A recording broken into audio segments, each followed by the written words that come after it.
नमस्कार दोस्तों, SGM education रे यूट्यूब चैनल पर आपका हार्दिक स्वागत है। जैसा कि हमारा जो इस समय बैच चल रहा है उसमें हमारा टारगेट है रीट, मेंस, सेकंड ग्रेड और फर्स्ट ग्रेड भर्ती परीक्षाओं को हम आधार में लेकर इस समय व्याकरण के टॉपिकों को कंप्लीट कर रहे हैं। व्याकरण के वो मुख्य टॉपिक जिनसे आपकी हर भर्ती परीक्षा में 2 से 3 प्रश्न पूछे जाते हैं, आज हमारा विषय ऐसा ही टॉपिक है जिस टॉपिक से हर भर्ती परीक्षा में 2 से 3 प्रश्न निश्चित ही पूछे जाते हैं। और वो प्रकरण, वो टॉपिक है आपका वाक्य शुद्धि। देखो दोस्तों, ये हमारा बहुत ही महत्वपूर्ण प्रकरण है, बहुत ही मोस्ट जो टॉपिक कह सकते हैं हम इसे, क्योंकि इस टॉपिक से आपकी हर भर्ती परीक्षा में 2 से 3 प्रश्न निश्चित ही पूछे जाते हैं। या तो पूछे जाते हैं कि इन वाक्यों में से कौन सा शुद्ध है या इन वाक्यों में कौन सा अशुद्ध है, तो इस प्रकार, या इस अशुद्ध वाक्य का कौन सा शुद्ध वाक्य होगा, इस क्रम में आपके प्रश्न अक्सर पूछे जाते रहे हैं। तो आइए आज हम इसी टॉपिक पर डिस्कस करते हैं। शॉर्ट ट्रिक और डिटेल दोनों का आधार लेकर हम अब सभी टॉपिकों को पढ़ रहे हैं, क्योंकि हमारा टारगेट मेन है आपकी फर्स्ट ग्रेड भर्ती परीक्षा। और दोस्तों, जैसा कि हमने आपको पहले भी बताया है कि पढ़ने का जो हम शॉर्टकट ले सकते हैं दोस्तों, लेकिन सफलता का कोई शॉर्टकट नहीं है। इसलिए हम डिटेल भी, वर्णन भी पढ़ेंगे और साथ में उसके शॉर्टकट को भी देखते चलेंगे, जिससे कि वो हमें अच्छी तरह याद हो जाए। तो आइए देखते हैं अपना आज का टॉपिक, वाक्य शुद्धि। देखो, जैसे कि सबसे पहले वाक्य शुद्धि में हम पढ़ते हैं तो हमारा जो यहाँ पहले वो कहीं ना कि फर्स्ट साइट, पहली नजर में जो देखते ही प्रश्न बनता है वो है कि वाक्य है क्या और वाक्य में अशुद्धियां कौन कौन सी हो सकती है। तो देखो, भाषा की लघुत्तम इकाई वर्ण होता है। कोई भी भाषा है उसकी सबसे छोटी इकाई क्या होगा दोस्तों? वर्ण। और अगर मौखिक स्तर से भाषा की सबसे छोटी इकाई देखी जाए तो वो होता है अपनी ध्वनि। तो लिखित स्तर से भाषा की सबसे छोटी इकाई वर्ण है। अर्थ के आधार पर लघुत्तम इकाई शब्द है, तथा भाषा की पूर्ण इकाई अगर पूछा जाए तो वो होता है आपके वाक्य। जैसे कि दोस्तों हम जानते हैं कि कोई भी वर्ण कोई अर्थ प्रकट नहीं करता है, लेकिन वर्णों का व्यवस्थित क्रम हो जो कि कोई एक अर्थ प्रकट करे वो आपका शब्द होता है, और शब्दों का व्यवस्थित क्रम जो एक भाव अर्थ प्रकट करे वो आपके वाक्य होता है। इसी क्रम में शब्द सार्थक शब्दों का वह समूह है जिसमें वक्ता के कथन को संपूर्ण रूप से व्यक्त करने की क्षमता हो, यानी कि वक्ता जो कुछ हमसे कह रहा है उसको पूरी तरह हम समझ सके या पूरी तरह समझा सके, ऐसी क्षमता रखते हैं, वो ही आपके क्या कहलाते हैं? वाक्य। यानी कि शब्दों का ऐसा गठन जो पूरे अर्थ को व्यक्त करता हो वही क्या कहलाएगा दोस्तों? वाक्य कहलाएगा। अब यहां हम कुछ वाक्य से संबंधित स्थितियों को देखते हैं कि वाक्यों में कौन कौन से घटक मुख्य होते हैं। जैसे कि हमने इससे पूर्व जो वाक्य विचार पढ़ा उसमें वाक्यों की स्थिति को देखा, क्योंकि वाक्य विचार जस्ट इससे पहले ही हमारा टॉपिक था, और इसी क्रम में हमने आज वाक्य अशुद्धियों को लिया है। क्योंकि वाक्य विचार में जब हमने देखा कि अर्थ के आधार पर वाक्य के कितने भेद होते हैं, रचना के आधार पर वाक्य के कितने भेद होते हैं, या वाक्य के कौन से मुख्य घटक होते हैं, या वाक्य के कौन से ऐच्छिक घटक होते हैं, या वाक्य को कौन से क्रम से रखने पर वो शुद्ध होगा, और वाक्य का अगर क्रम व्यवस्थित नहीं है तो वाक्य दोस्तों क्या होगा? अशुद्ध। तो आइए देखते हैं इसी स्थिति में पद क्रम संबंधी अशुद्धियां, यानी पद के क्रम को अगर व्यवस्थित नहीं रखा जाए, पद का जो क्रम है यानी शब्दों का जो क्रम है वो अशुद्ध होगा, तो वाक्य स्वतः ही क्या हो जाएगा दोस्तों? अशुद्ध। जब किसी भी शब्द को वाक्य में प्रयोग में लिया जाता है तो वो पद कहलाता है। इसलिए यहां पद क्रम संबंधी अशुद्धियां हमने लिया है। तो पद अर्थात शब्द का क्रम अशुद्ध है तो स्वाभाविक वाक्य भी का क्या होगा दोस्तों? अशुद्ध होगा। वाक्य में पदों का एक निश्चित क्रम होता है।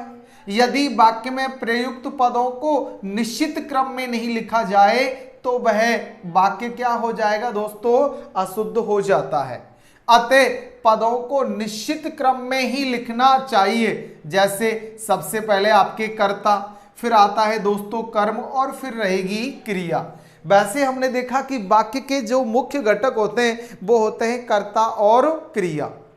कोई भी वाक्य हो उसके मुख्य घटक देखे जाए तो कर्ता और क्रिया होता है, या आप कह सकते हैं उद्देश्य और विधेय, ये वाक्य के मुख्य घटक है दोस्तों। इसके साथ ही वाक्य के ऐच्छिक घटकों में आपके विशेषण है, या हम कह सकते हैं कारक है, या क्रिया संबंधी अन्य और आपके ऐच्छिक घटक हो सकते हैं। तो इसी क्रम में देखिए, जैसे वाक्य लिखा हुआ है आपके यहाँ, वाक्य है ये, जैसे आपने देखा वाक्य में क्या लिखा हुआ है दोस्तों, पुस्तक पढ़ता है राम। यहां कर्ता कौन है दोस्तों, राम है। क्रिया क्या कर रहा है वो, पढ़ने की, और पढ़ क्या रहा है दोस्तों, पुस्तक। तो यहां कर्ता, यहां आपके क्रिया और यहां कर्म। तो वाक्य का जो पदों का या शब्दों का क्रम है वो अशुद्ध है, तो स्वाभाविक है दोस्तों वाक्य भी क्या होगा आपका, अशुद्ध।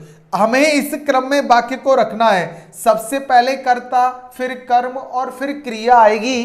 तो इस क्रम में रखते ही आपका वाक्य दोस्तों क्या हो जाता है, शुद्ध। जैसे कि राम पुस्तक पढ़ता है, तो यहां राम कर्ता हो गया, उसके द्वारा क्रिया की जा रही है पढ़ने की, और जो पढ़ रहा है वो क्या है दोस्तों, पुस्तक, तो ये कर्म हो गया।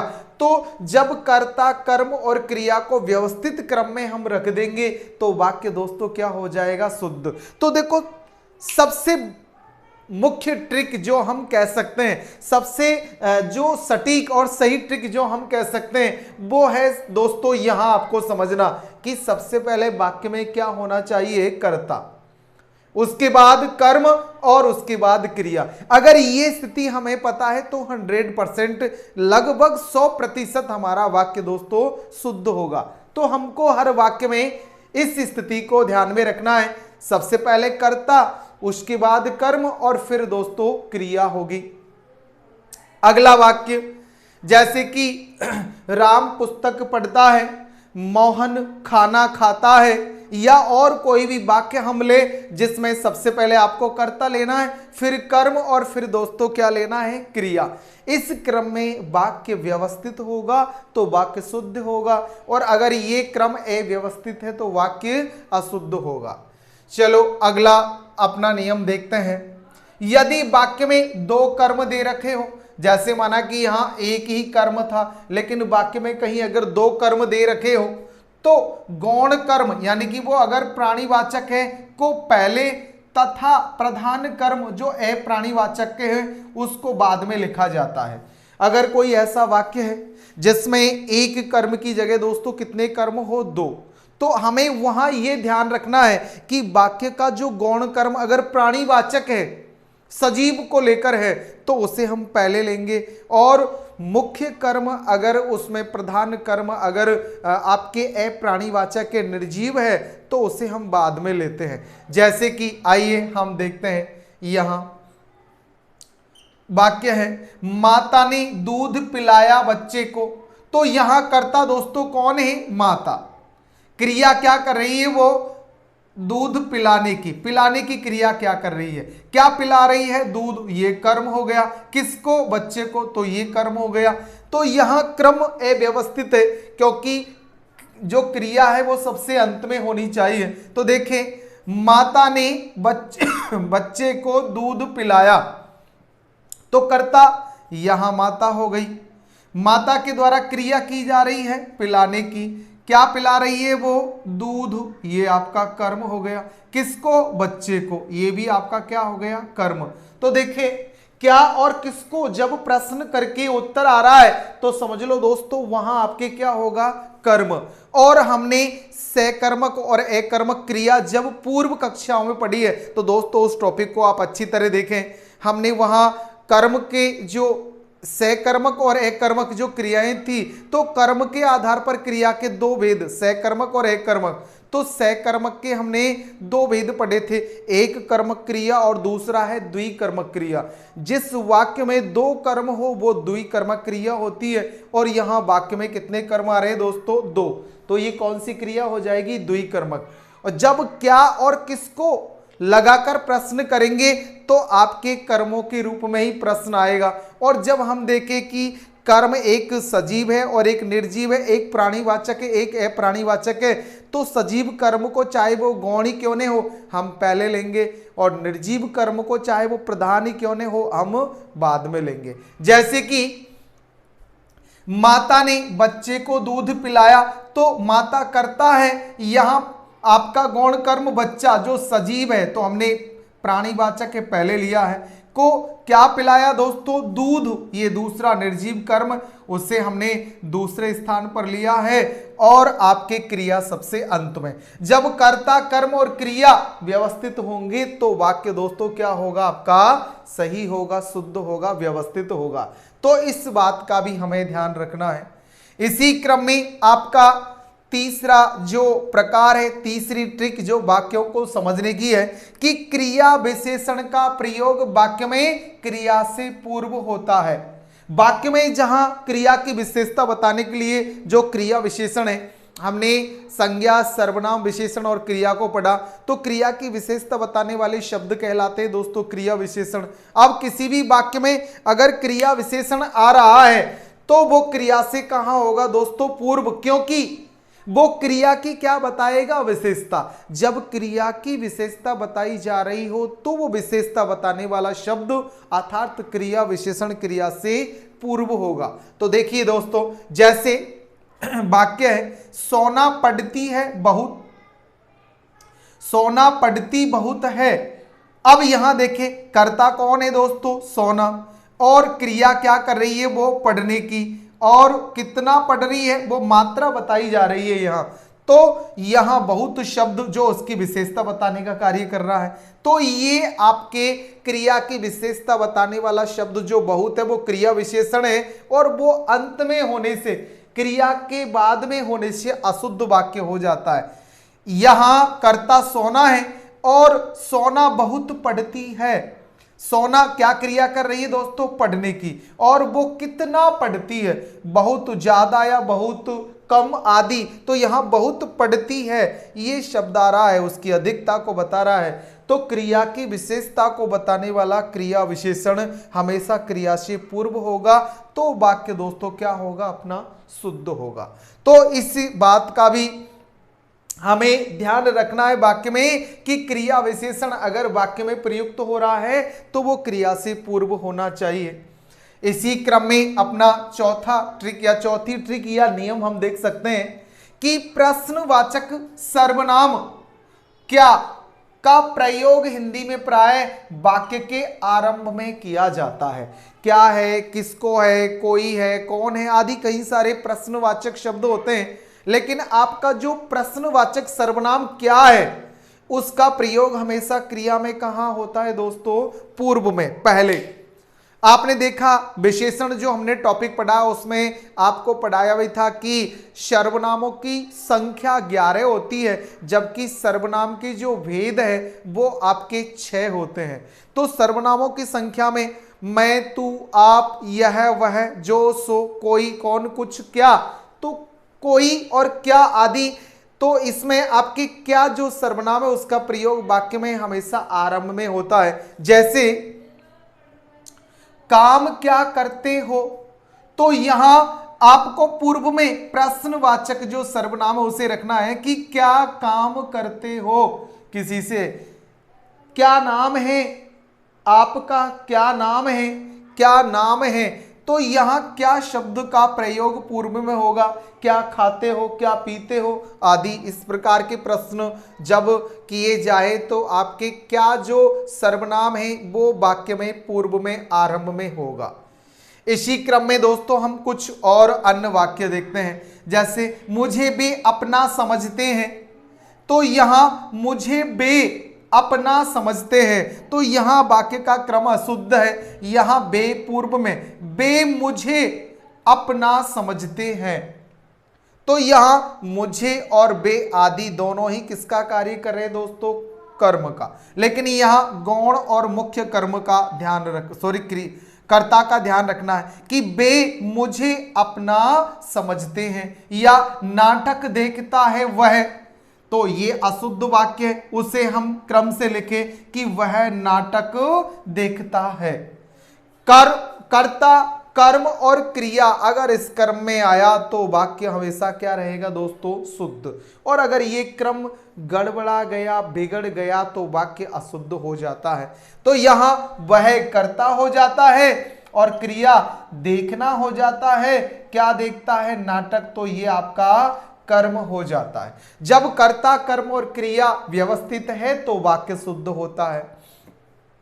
इसी क्रम में हमने पहले पद क्रम संबंधी अशुद्धियों को देखा दोस्तों। अब आता है संज्ञा संबंधी अशुद्धियां। जैसा कि हम सब जानते हैं, संज्ञा संबंधी किसी व्यक्ति, वस्तु, स्थान या भाव के नाम को ही हम क्या कहते हैं दोस्तों, संज्ञा। किसी भी व्यक्ति है, वस्तु है, स्थान, भाव आदि के नाम को हम क्या कहते हैं, संज्ञा। और संज्ञा कैसा पद है दोस्तों, विकारी पद। विकारी जो लिंग, वचन, काल, कारक के आधार पर अपना रूप बदल लेता है, वो कौन सा शब्द होता है दोस्तों, विकारी।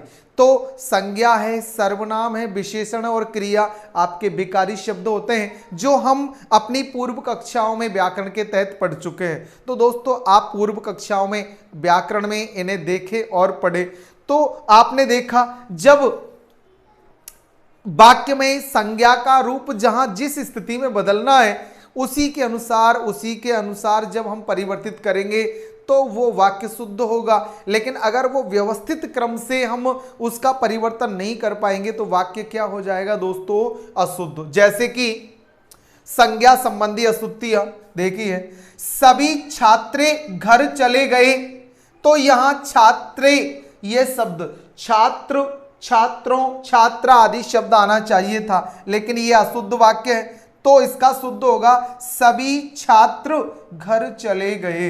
ये जो छात्र शब्द संज्ञा है और संज्ञा में उनकी मात्रा, अधिकता, कम आदि का बोध नहीं होकर यहां आपने छात्रे शब्द अशुद्ध ले लिया है। तो ये संज्ञा को शुद्ध करेंगे तो वाक्य ऑटोमेटिक क्या हो जाएगा दोस्तों, शुद्ध हो जाएगा। इसी क्रम में मोहन 20 तारीख के दिन दिल्ली जाएगा, तो यहां 20 तारीख के दिन, जब 20 तारीख निश्चित हो गई तो दिन को लेने की आवश्यकता नहीं है दोस्तों।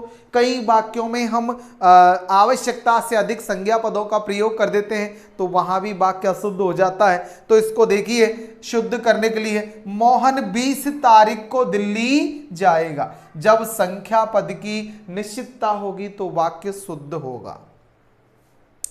तो आपको ध्यान रखना है कि संज्ञा अगर आपकी त्रुटिपूर्ण है, गलत है, तो उसे शुद्ध करना है। या संख्या पद अधिक आ रहे हैं, मात्रा से अधिक उनका प्रयोग है, तो उसमें मात्रा या आवश्यकता को ध्यान में रखकर ही संज्ञा रखनी है, तो वाक्य अपना सुव्यवस्थित हो जाएगा और वो शुद्ध हो जाएगा। इसी क्रम में आगे अब और कुछ वाक्य हम देख लेते हैं। जैसे आपके हैं रावण की हत्या राम ने की, तो यहां रावण की हत्या ने होकर यहां क्या हो जाएगा दोस्तों, वध। क्योंकि निरपराधी को मारना हत्या होता है और अपराधी को मारना वध। तो ये भी हम अपने शब्दों के जो अनेकार्थी शब्दों में या वाक्यांश के लिए शब्द आदि में हम पढ़ेंगे, देखेंगे इनका अलग अलग अर्थ। तो राम ने रावण की हत्या ने करके क्या किया दोस्तों, वध किया। तो इस क्रम में हम वाक्यों की शुद्धि अशुद्धि को देख सकते हैं। अब इसी क्रम में आगे आपके अगला है, तीसरा पॉइंट आ जाता है सर्वनाम संबंधी अशुद्धियां। जैसा कि हमने देखा संज्ञा संबंधी अशुद्धियों को, उसी क्रम में सर्वनाम संबंधी अशुद्धियां। संज्ञा के स्थान पर जिन शब्दों का प्रयोग होता है वो दोस्तों क्या कहलाते हैं, सर्वनाम। अब संज्ञा के स्थान पर प्रयुक्त हो और वो व्यवस्थित प्रयुक्त होंगे तो वाक्य शुद्ध होगा, और अगर अव्यवस्थित क्रम से प्रयुक्त होंगे तो वाक्य अशुद्ध हो जाएगा। तो देखिए सर्वनामों के अभाव में वाक्य की शुद्धि अशुद्धि को समझते हैं। जैसे मोहन और मोहन का भाई पढ़ रहे हैं, तो यहां मोहन भी संज्ञा है और मोहन दोबारा संज्ञा को ही रिपीट किया है, संज्ञा को ही दोहराया है। तो दोस्तों मोहन और मोहन का भाई की जगह उसका भाई, उसका सर्वनाम का प्रयोग होगा तो वाक्य शुद्ध होगा। अर्थात जहां संज्ञा है वहां संज्ञा का प्रयोग, और जहां अगर संज्ञा दोबारा दोहराई जा रही है तो उसकी जगह सर्वनाम का प्रयोग होगा। तो मोहन और उसका भाई पढ़ रहे हैं, तो इस क्रम में अगर वाक्य होगा तो दोस्तों वाक्य शुद्ध होगा। इसी क्रम में दूसरा वाक्य, बच्चे उन्हीं से बातें करने लगे। यहां उन्हीं से जो सर्वनाम का प्रयोग है वो अशुद्ध है, यहां बच्चे उनसे बातें करने लगे। अगर इस क्रम में होगा तो वाक्य दोस्तों क्या होगा, अपना शुद्ध होगा। तो हमें कहां संज्ञा के स्थान पर सर्वनाम का प्रयोग करना है और सर्वनाम का प्रयोग किस व्यवस्थित क्रम में करना है, इसका विशेष ध्यान रखना होगा। अगर हमने ये बातें ध्यान रखी तो हमारा वाक्य शुद्ध होगा, वरना अशुद्ध हो जाएगा। इसी क्रम में अपना चौथा पॉइंट, विशेषण संबंधी अशुद्धियां। जब संज्ञा की अशुद्धि देखी, सर्वनाम की देखी, तो संज्ञा और सर्वनाम के स्थान पर जिन शब्दों का प्रयोग होता है वो दोस्तों क्या कहलाते हैं, अपने विशेषण। तो विशेषण संबंधी अशुद्धियां हैं, उनमें देखिए, वे एक अच्छे अध्यापक है। यहां पहला वाक्य, वे एक अच्छे अध्यापक है, तो यहां एक जो लगाया हुआ शब्द है यहां निरर्थक है, इसकी आवश्यकता नहीं है। वे अच्छे अध्यापक है, तो यहां विशेषण जो लगाया हुआ है अच्छे या अच्छा आदि से पूर्व ये एक जो शब्द लगाया है उनकी अच्छाइयों की एक निश्चितता का बोध कराते हैं, तो ये अशुद्ध होगा, इसलिए शुद्ध होगा, वे अच्छे अध्यापक है। इसी क्रम में रामा बीहड़ जंगलों का विख्यात डाकू है, तो यहां आपको समझना है डाकू या कोई चोर उचक्का या बुरी प्रवृत्ति वाला व्यक्ति है, उसके लिए हम विख्यात विशेषण का प्रयोग नहीं करके किसका करते हैं दोस्तों, कुख्यात का। तो देखिए रामा बीहड़ जंगलों का कुख्यात डाकू है, तो वाक्य शुद्ध हो जाएगा। तो इस प्रकार हमें जहां वाक्य में विशेषण को जिस स्थिति में व्यवस्थित लेना है उसका ध्यान रखना है, वही संज्ञा और सर्वनाम की तरह विशेषण का भी शुद्ध क्रम रहेगा, शुद्धता रहेगी या उसकी आवश्यकता के अनुसार उसका प्रयोग होगा, तो दोस्तों वाक्य शुद्ध होगा। इसी क्रम में पांचवा नियम देखें, क्रिया संबंधी अशुद्धियां। पांचवी अशुद्धि क्या है, क्रिया संबंधी अशुद्धियां। संज्ञा, सर्वनाम और विशेषण, साथ में अब किसकी अशुद्धियां देख रहे हैं दोस्तों, हम क्रिया की। और जैसा कि हमें पता है वाक्य में प्रयुक्त जिससे किसी कार्य के करने या होने का बोध हो वही क्या कहलाते हैं दोस्तों, आपके क्रिया। और चूंकि क्रिया पद काल से जुड़े होते हैं इसलिए हमें क्रिया का प्रयोग काल के अनुसार करना होगा, क्योंकि क्रिया किस पर डिपेंड होती है दोस्तों, काल पर, कि क्रिया है वो आपकी वर्तमान काल में हो रही है, क्रिया आपके भूतकाल में हो रही है, या क्रिया अपने भविष्य में होगी। तो उसी क्रम को हमें ध्यान में रखकर वाक्य में क्रिया का प्रयोग करना होगा। जैसे देखिए यहां, उसे घमंडी कहकर पुकारना ज्यादती है, तो यहां घमंडी कहकर और फिर पुकारना, तो यहां एक से अधिक क्रियाओं का प्रयोग हो रहा है जो कि अशुद्धता का बोधक है, इसलिए होगा उसे घमंडी पुकारना ज्यादती है। इसी क्रम में दूसरा, रमा ने राधा की सहायता की। रमा ने राधा की सहायता की, तो यहां रमा ने राधा की सहायता की बजाय रमा ने राधा को सहायता दी, शुद्ध होगा दोस्तों। इसी क्रम में तीसरा वाक्य, आरती सिलाई और अंग्रेजी पढ़ती है, तो यहां क्रिया को शुद्ध लेना होगा। सिलाई पढ़ने के बजाय क्या की जाती है दोस्तों, सीखी जाती है, तो आरती सिलाई सीखती है और अंग्रेजी पढ़ती है। इस प्रकार हम क्रिया संबंधी अशुद्धियां हैं उन्हें दूर कर सकते हैं। हमें वाक्य को समझना होगा कि क्रिया को किस क्रम में लेना है, क्रिया कौन से काल की होगी, आदि के आधार पर दोस्तों हम क्रिया की अशुद्धि वाक्यों से पहचान सकते हैं और दूर कर सकते हैं। इसी क्रम में अपने छठी अशुद्धि है लिंग संबंधी अशुद्धियां।